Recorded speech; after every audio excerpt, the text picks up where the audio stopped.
They called me a lazy woman and told my husband to divorce me immediately. Right inside the house that I pay rent for every month. But what they didn't know was that I had been recording everything they said, and what I did next made them fall to their knees and beg for my forgiveness. If you want to know what I did, comment yes below. Hi everyone, I'm Elizabeth Martinez, and this is the story of how my bankrupt in-laws tried to destroy my marriage, but I ended up exposing their true nature instead. Trust me, you'll want to hear this until the end because what happened next will shock you. It started on a Tuesday evening. My husband Robert and I were having our usual quiet dinner together in our little house. We'd been married for 3 years, and I thought we had the perfect life. Robert worked at a local bank. I had my own small consulting business, and we were happy. The aroma of homemade lasagna filled our cozy dining room as we talked about our plans for the weekend. Then the doorbell rang. Robert looked at me with confusion. "Are we expecting anyone?" he asked. I shook my head. We never had unexpected visitors, especially not at 8 p.m. on a weeknight. When Robert opened the door, I heard familiar voices. His parents, Margaret and Harold Williams. But something was different about them tonight. Margaret's usually pristine appearance looked disheveled, and Harold's confident demeanor had been replaced by something I'd never seen before. Desperation. "Son," Harold said, his voice shaking slightly, "we need to talk." I didn't know that this was the last day I would ever feel peaceful in my own home. Have you ever had that gut feeling when someone shows up at your door unexpectedly and you just know something bad is about to happen? They walked into our living room and Margaret immediately collapsed onto our sofa dramatically. "We've lost everything," she sobbed. "The business went under, the bank foreclosed on our house, and we have nowhere to go." Harold nodded grimly, wrapping his arm around his wife. "The bankruptcy papers were filed last week. We tried to fight it, but the lawyers said there was nothing more we could do. 30 years of building our construction company, and it's all gone."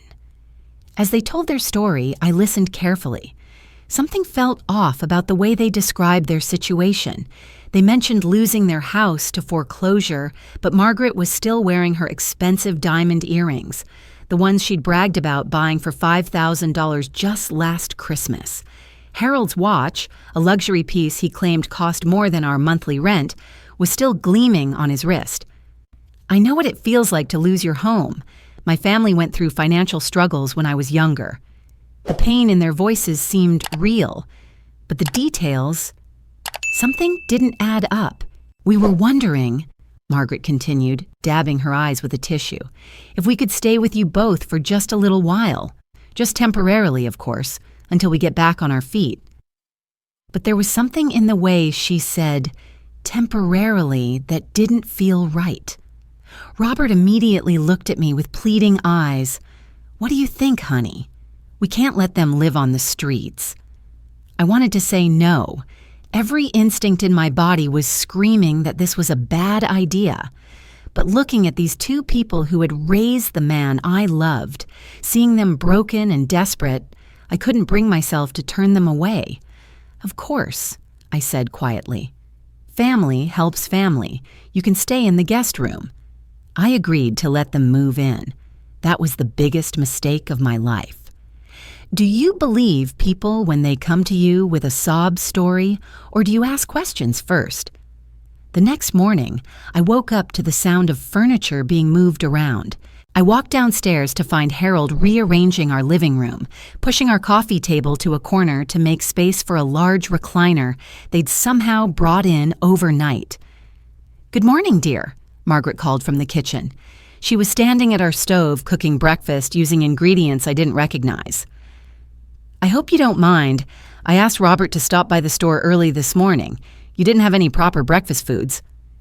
I stared at the grocery bags on our counter. Easily $200 worth of expensive organic items that we never bought because they weren't in our budget. "I usually just have coffee and toast," I said carefully. "Oh, that's not a proper breakfast for a family. Margaret replied with a dismissive wave. "Robert needs real nutrition if he's going to be the breadwinner." The breadwinner? I contributed equally to our household expenses, sometimes more when my consulting business was doing well, but something in her tone made me decide not to argue. Not yet. Over the next few days, I watched as they settled in like they owned the place. Margaret rearranged our kitchen cabinets for better efficiency. Harold took over the remote control and declared that the living room TV would be tuned to his preferred news channel during his evening hours, from 6 to 10 p.m. Can you see the red flags here? Because I was starting to. By day 3, Margaret called me into what used to be our guest room. She was sitting on the bed like a queen holding court, surrounded by unpacked boxes and shopping bags. "Elizabeth, dear," she said in a tone that made my skin crawl, "we need to discuss some house rules." House rules? In my house? "Since Robert is supporting all of us now," she continued, "I think it's only fair that you take on more of the domestic responsibilities. I've made a list." She handed me a piece of paper with 15 items written in her precise handwriting. Breakfast ready by 7 a.m., laundry washed and folded same day, dinner prepared according to dietary restrictions list, and the list went on. I stared at this piece of paper, feeling something shift inside me. The woman who had been a guest in my home for 3 days was now handing me a chore list like I was the hired help. "Margaret," I said slowly, "this is still my house." "Of course, dear," she replied with a saccharine smile. "But Robert told us how much you've been struggling with keeping up with everything.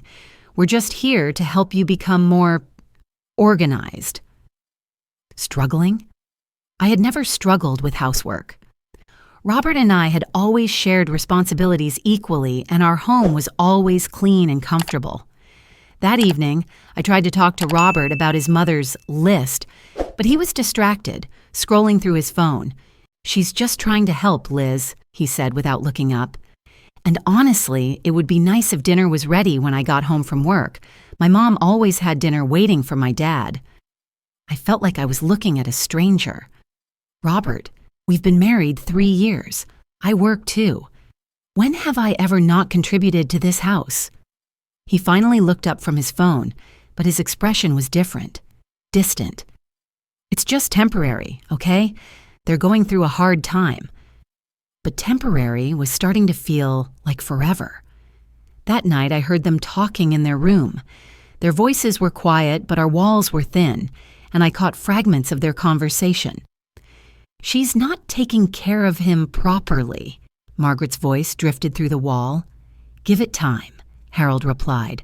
"Robert's starting to see what we mean." "Huh? Starting to see what they mean? About what? Have you ever felt betrayed by your own spouse before they even betrayed you?" The next few days confirmed my worst fears. Margaret began making subtle comments about my housekeeping, my cooking, even my appearance. "Oh, Elizabeth, you're wearing that to Robert's work function." Or, "I noticed the bathroom could use a deeper clean, dear." But she always said these things with a smile, always in front of Robert, always positioned as helpful suggestions from a caring mother-in-law. And the worst part? Robert started agreeing with her. When I served spaghetti with store-bought sauce instead of making it from scratch, Robert sighed and said, "Mom's right, Liz. You used to put more effort into our meals." When I left a coffee mug in the sink overnight because I'd been working late on a client project, Robert mentioned it the next morning.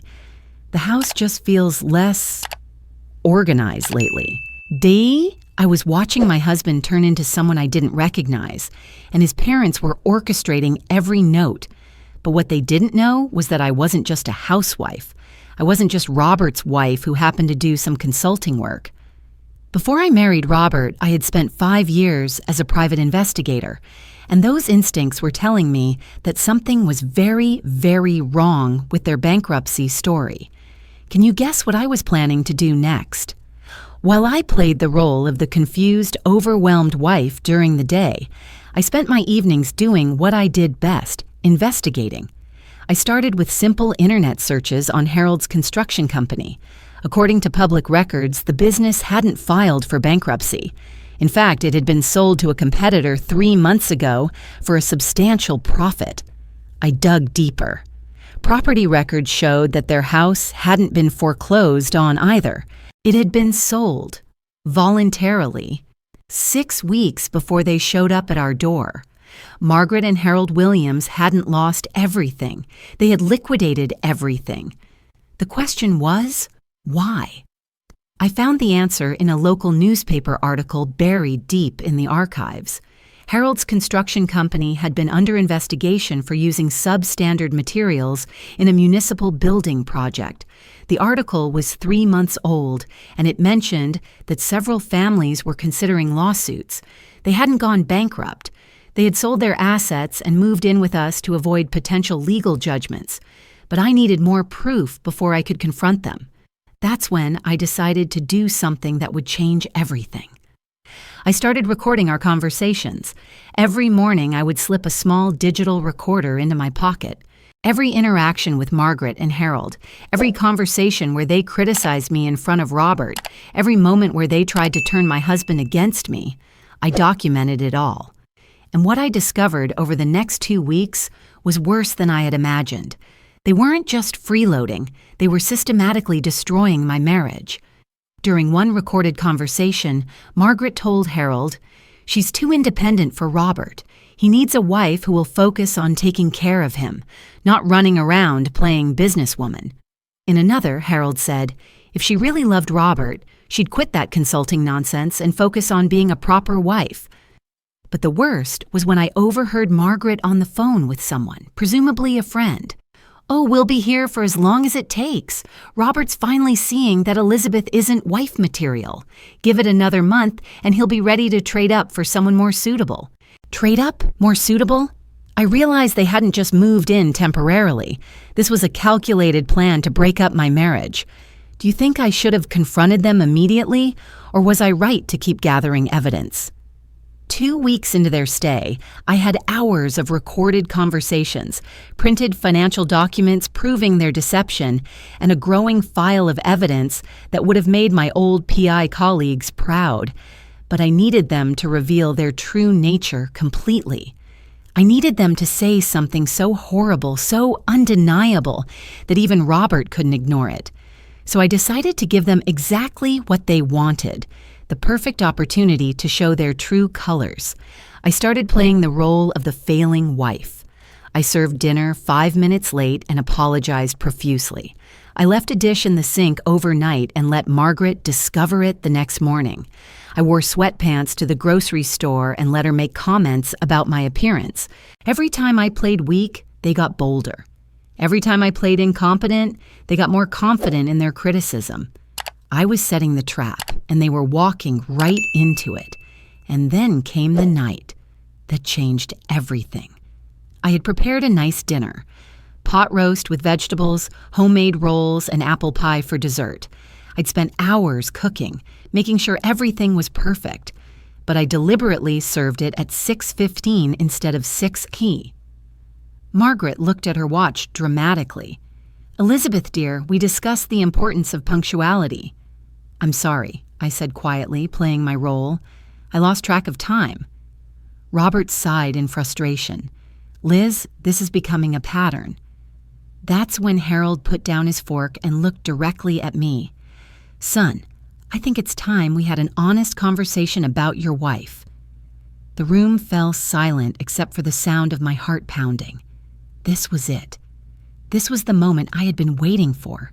"She's not taking care of you the way a wife should," Margaret added, her voice dripping with fake concern. "And frankly, I'm worried about your future together." Robert looked uncomfortable but didn't defend me. That silence cut deeper than any words could have. "In my day," Harold continued, "wives understood their responsibilities to their husbands and families. But Elizabeth seems to think her little business is more important than her marriage." "She's lazy, Robert," Margaret said, the word hitting me like a slap. "And she's becoming increasingly disrespectful to your family." I sat there, quietly enduring their attacks, my hand touching the recording device in my pocket. Every cruel word, every calculated insult was being documented, but I wasn't prepared for what came next. Margaret stood up from the table, her face twisted with fake righteousness. "Robert, honey, I hate to say this, but your wife is a cheeky, lazy woman who doesn't deserve you. You need to divorce her immediately before she drags you down further." The words hung in the air like poison. Robert didn't defend me. He didn't tell his mother she was out of line. He just sat there, staring at his plate. That was the moment I realized my marriage might already be over, but it was also the moment I knew I had won, because everything they had just said was recorded. Every cruel word, every character assassination, every manipulation, it was all documented.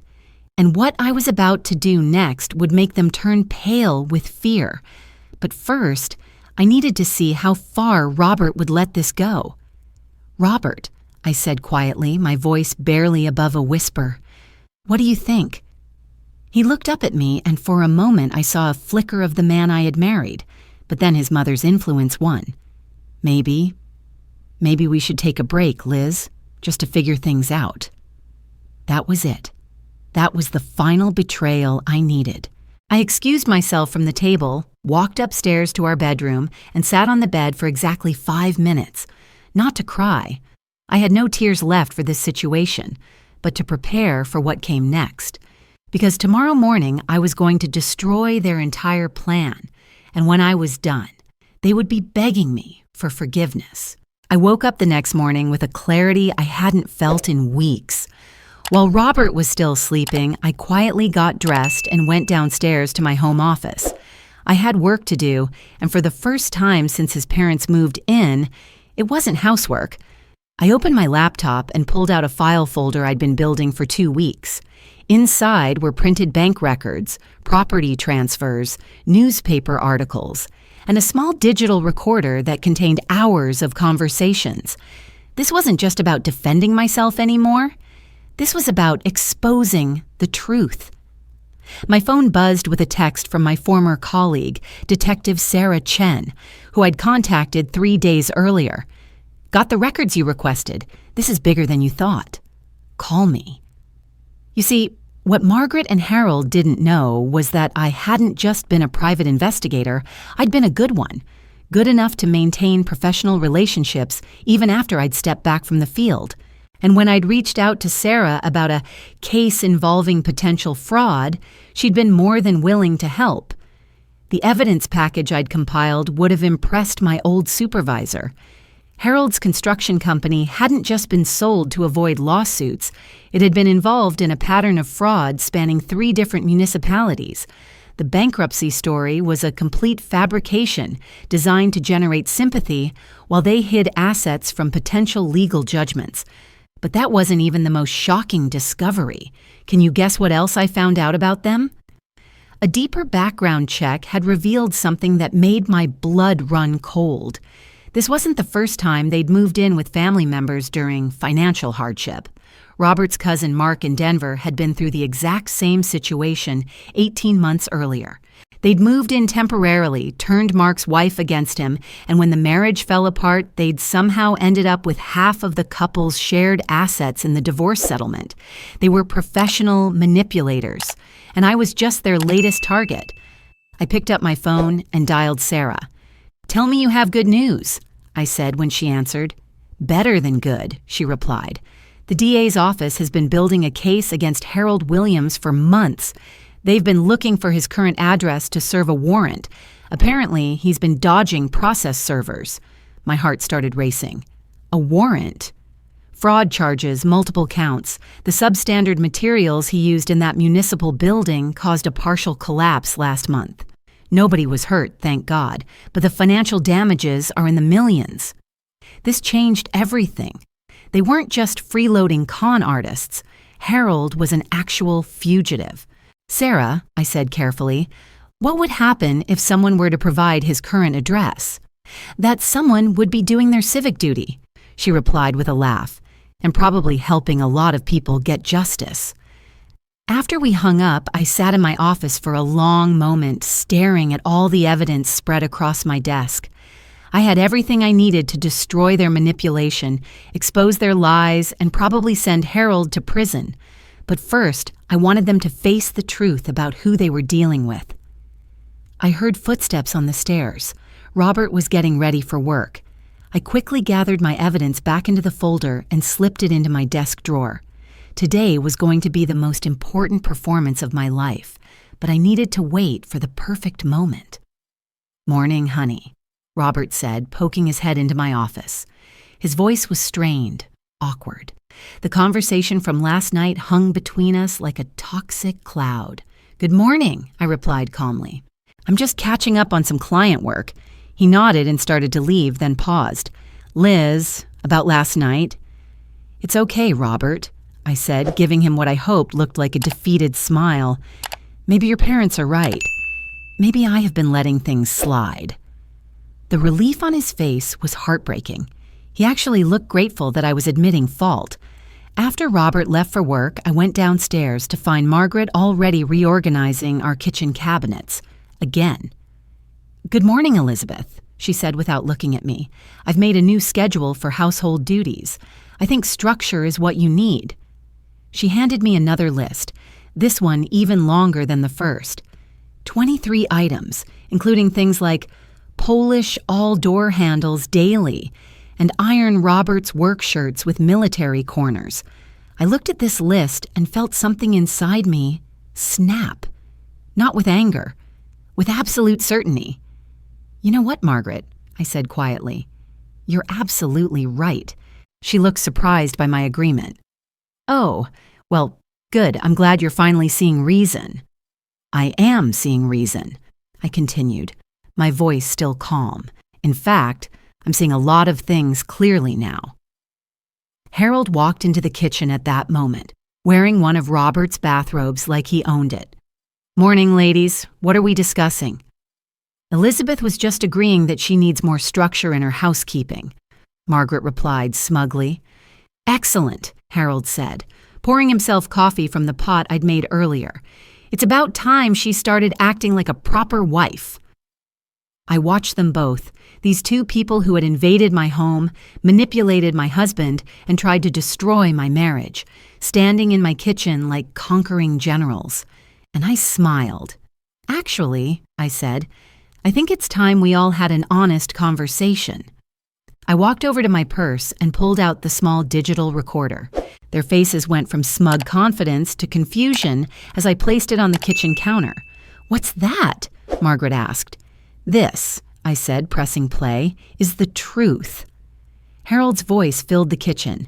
"She's not taking care of him properly." Then Margaret's. "Robert's finally seeing that Elizabeth isn't wife material."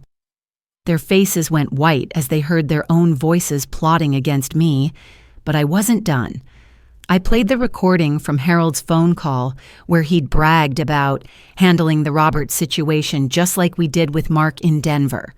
Then came Margaret's conversation where she'd called me too independent and said I needed to be put in my place. And finally, the coup de grace. Last night's dinner conversation where she'd called me a cheeky, lazy woman and demanded that Robert divorce me immediately. By the time the recording ended, both of them were staring at me like they'd seen a ghost. "How did you—" Margaret started, but her voice trailed off. "Record you," I finished calmly. "It's amazing what you can accomplish when people underestimate you." I walked over to my desk and returned with the evidence folder. But that's not all. I spread the documents across the kitchen counter like I was dealing cards. Bank records, property transfers, newspaper articles, police reports. Harold Williams, owner of Williams Construction, I read from one document. Currently wanted by the Denver County District Attorney's Office on charges of fraud, racketeering, and conspiracy. Harold's face went from white to gray. "How do you know about that?" "Because, unlike your son, I don't just believe everything people tell me." I picked up another document. Margaret Williams, co-conspirator in a pattern of insurance fraud spanning 3 states. Margaret grabbed the edge of the counter to steady herself. "You can't prove any of this." "Actually," I said, pulling out my phone, "I can. Detective Sarah Chen from the Denver PD is very interested in your current whereabouts. Apparently, you've been avoiding process servers for months." The kitchen fell silent except for the sound of Harold's labored breathing. "What do you want?" he asked finally. "What do I want?" I repeated, letting the question hang in the air. "I want you to understand exactly who you've been dealing with." I walked closer to them, my voice dropping to barely above a whisper. "My name is Elizabeth Martinez. Before I married Robert, I spent 5 years as a licensed private investigator specializing in fraud cases. I have connections in law enforcement across 6 states, and for the past 2 weeks, while you've been treating me like your personal servant, I've been building a case against you that would make prosecutors weep with joy." Margaret started to say something, but I held up my hand. "I'm not finished. You want to know what else I found out? Mark Peterson in Denver, and Jennifer Collins in Phoenix, Sarah Williams, no relation, in Sacramento. 3 families you've destroyed with this exact same con. Move in during fake financial crisis, manipulate the husband against the wife, profit from the divorce." Harold's legs gave out and he sank into one of our kitchen chairs. "Elizabeth, you have to understand." "I understand perfectly," I interrupted. "You're criminals, professional manipulators who prey on families, and you made one critical mistake." "What's that?" Margaret whispered. "You picked the wrong woman to mess with." I pulled out my phone and showed them the screen. "I have Detective Chen on speed dial. 1 phone call and Harold will be in custody within an hour. 1 more call to the IRS about your hidden assets, and Margaret will be joining him." They both stared at me in complete shock. The confident predators who had walked into my home 3 weeks ago were gone, replaced by 2 terrified people who finally understood they'd been caught. "But," I continued, "I'm going to give you a choice." "What kind of choice?" Harold asked weakly. "You're going to leave my house immediately. You're going to pack your belongings and be gone within 2 hours. And you're going to call Robert and tell him the truth about why you're leaving." "And if we don't?" Margaret asked. I smiled. "Then I make those phone calls, and you spend the next 5 to 10 years in federal prison." Harold looked at Margaret, and I could see an entire conversation pass between them in that glance. They had no cards left to play. "We'll pack," Margaret said quietly. "Good choice," and I replied. "Oh, and one more thing. You're going to apologize. To me, right now." Margaret's pride warred with her fear. Fear won. I'm sorry, Elizabeth," she said, her voice barely audible. "For what?" I pressed.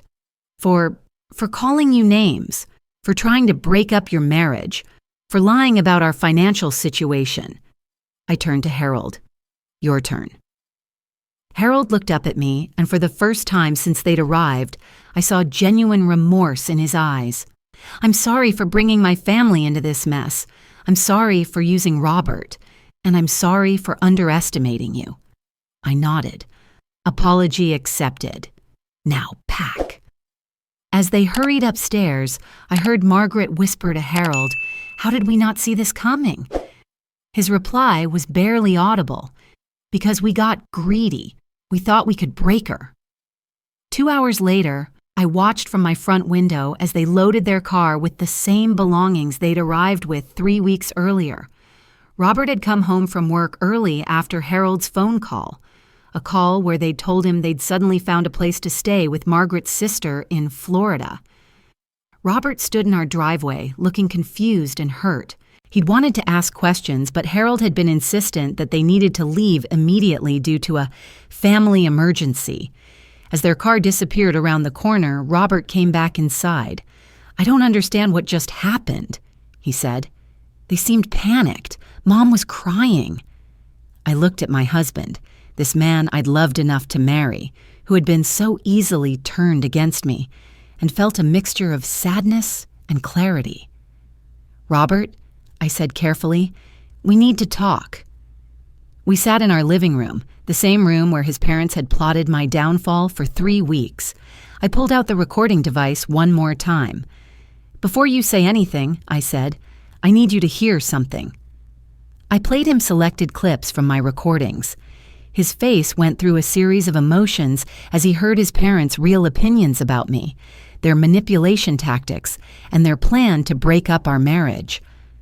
When the recording ended, Robert was staring at the floor. "I don't understand," he said finally. "They said they were just trying to help." "They were trying to help themselves," I replied. "Robert, they're criminals. They've done this to other families." I showed him some of the evidence, enough to prove my point without overwhelming him with the full scope of their deception. "Why didn't you tell me?" he asked. "Would you have believed me?" His silence was answer enough. "Robert," I continued, "for 3 weeks you watched them tear me down. You heard them call me lazy, disrespectful, and incompetent, and instead of defending your wife, you agreed with them."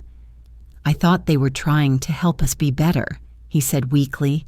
"No," I said firmly. "You thought they were right about me. You were ready to ask for a separation based on their word alone." The weight of what he'd done was finally hitting him. "Elizabeth, I'm so sorry. I don't know how to fix this." I looked at this man I'd married, this person who had been so easily manipulated into betraying me, and realized something profound. I didn't know if our marriage could be fixed, and for the first time, I wasn't sure I wanted to try. "I need some time," I said quietly. "I need to figure out if I can trust you again." "What does that mean?" he asked, fear creeping into his voice. "It means I'm going to stay at my sister's for a while. It means we're going to go to counseling if you're willing. And it means you're going to have to prove that you choose me over everyone else, including your family." Robert started to protest, but I held up my hand. "I'm not abandoning our marriage, Robert, but I'm also not going to pretend that what happened here was okay. You have to decide what kind of husband you want to be." 6 months later, I was sitting in the office of my rebuilt private investigation business. After everything that had happened with Robert's parents, I'd realized how much I'd missed my old career. The intellectual challenge, the satisfaction of uncovering truth, the ability to help people who were being manipulated or deceived. My first client had been a woman whose in-laws were trying to gain custody of her children by claiming she was an unfit mother. My second case involved a man whose business partners were embezzling funds. Word was spreading quickly that Elizabeth Martinez was back in the investigation business. Robert and I had been going to counseling twice a week. It was hard work, rebuilding trust, establishing boundaries, learning to communicate in ways we never had before. Some days I thought we might make it. Other days I wasn't sure, but I was sure about one thing. I had found myself again. The phone rang, interrupting my thoughts. "Martinez Investigations," I answered.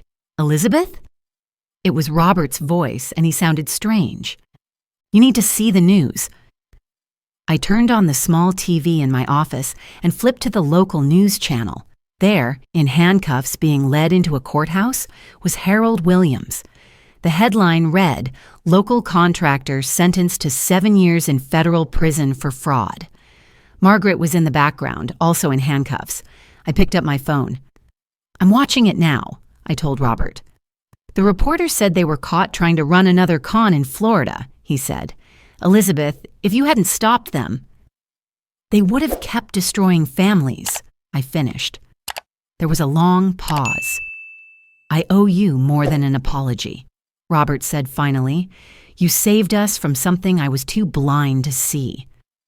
"You don't owe me anything, Robert," I replied, "but you owe yourself the chance to become the man you want to be." A year later, Robert and I were still working on our marriage. We'd made progress. Real progress.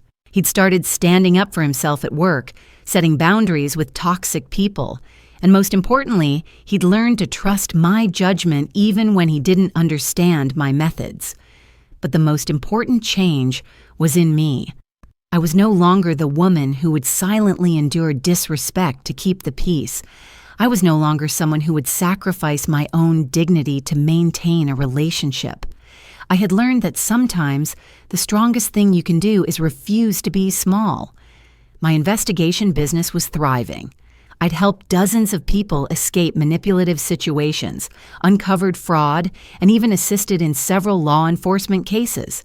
The skills I'd thought I'd left behind had become more valuable than ever. One evening, as Robert and I were having dinner in our quiet house, the same dining room where his parents had tried to destroy me, he looked up from his plate. "I have something to tell you," he said. My heart skipped. Even after all this time, unexpected conversations still made me nervous. "My mom called today," he continued. I set down my fork. Margaret had been released on bail pending her appeal, and I'd been dreading this moment.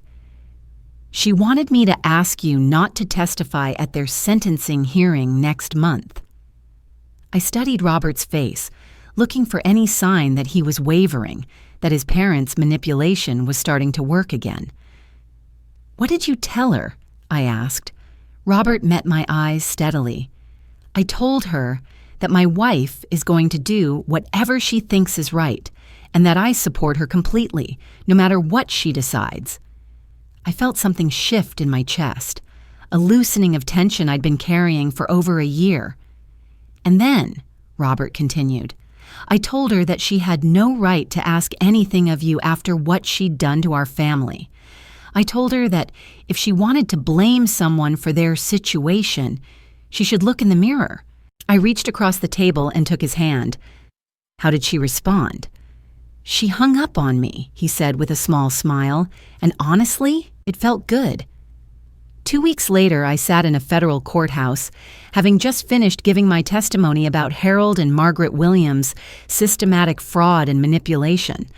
My evidence had been instrumental in their conviction, and I felt a deep satisfaction knowing that they wouldn't be able to hurt any more families.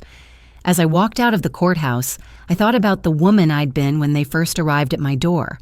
Someone who doubted herself, who tried to keep everyone happy, who was willing to sacrifice her own needs to avoid conflict. That woman was gone. In her place was someone stronger, someone who understood that respect isn't given freely. It's earned and enforced. Someone who knew that the most important relationship you'll ever have is the one with yourself. That evening, Robert asked me a question I'd been expecting for months. "Do you forgive me?" he said as we sat on our front porch, watching the sunset. I thought about everything we'd been through, the betrayal, the manipulation, the long road back to trust. "I forgive you," I said finally, "but more importantly, I forgive myself." "For what?" "For almost losing myself trying to be what other people thought I should be." Robert nodded. "I'm proud of you, you know, for fighting back, for not giving up on us, for becoming who you really are." I looked at this man who had almost lost me through his weakness, but who had worked so hard to become stronger. Our marriage wasn't the same as it had been before his parents' visit. It was better, built on honesty instead of assumption, respect instead of convenience. "Robert," I said, "there's something I want you to remember." "Oh, what's that?" "If someone ever tries to convince you that I'm not enough again, anyone, family or otherwise, I need you to remember this moment. Remember who I really am.